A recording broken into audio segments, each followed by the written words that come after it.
एक बार आश्विन के महीने में बीरबल बीमार पड़ गए, जिस कारण महीनों दरबार में नहीं आया। एक दिन बादशाह को उसे देखने की इच्छा हुई। वह 2 कर्मचारियों के साथ बीरबल के घर गए। बीरबल बादशाह को देखकर बड़े प्रसन्न हुए। वे आपस में बड़ी देर तक वार्तालाप करते रहे। न बीरबल बादशाह को छोड़ना चाहता था और न बादशाह बीरबल को ही। बातचीत में कई घंटों का समय व्यतीत हो गया। इसी बीच बीरबल ने पखाने के लिए बादशाह से इजाजत मांगी। ऐसी विवशता के कारण वह बादशाह से कुछ देर की मोहलत लेकर बगल की एक कोठरी में पखाने के लिए गए। इस बीच बादशाह के मन में बीरबल के बुद्धि की परीक्षा लेने की बात सूझी।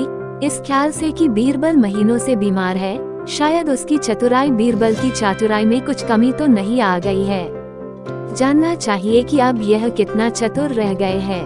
बादशाह ने नौकरों को आदेश दिया और बीरबल के पलंग के चारों पाए तले 4 कागज के टुकड़े रख दो और स्वयं खामोशी से बैठ गए। थोड़ी देर बाद बीरबल पखाने से लौटकर आए और अपनी पलंग पर बैठ गए। बादशाह उसकी परीक्षा के विचार से इधर उधर की बातें छेड़कर उसे बहलाने लगे। बीरबल बादशाह के इस बदले अंदाज को भांप चुके थे। वो एक तरफ बादशाह की बात सुनते जा रहे थे, दूसरी तरफ किसी चीज की खोज में व्यस्त था। वो ऊपर नीचे इस प्रकार से देख रहे थे मानो किसी चीज की खोज कर रहे हो।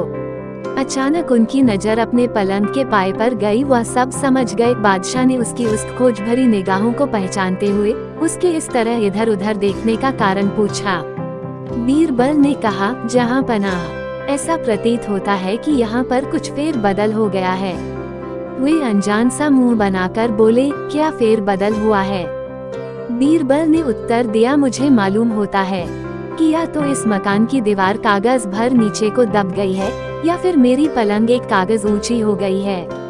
बादशाह ने कहा, हाँ, अक्सर देखा जाता है कि बीमारी की दशा में निर्बलता के कारण लोगों के दिमाग में तुम्हारे समान ही विचार आ जाता है, परंतु दरअसल में यह बात ठीक नहीं रहती।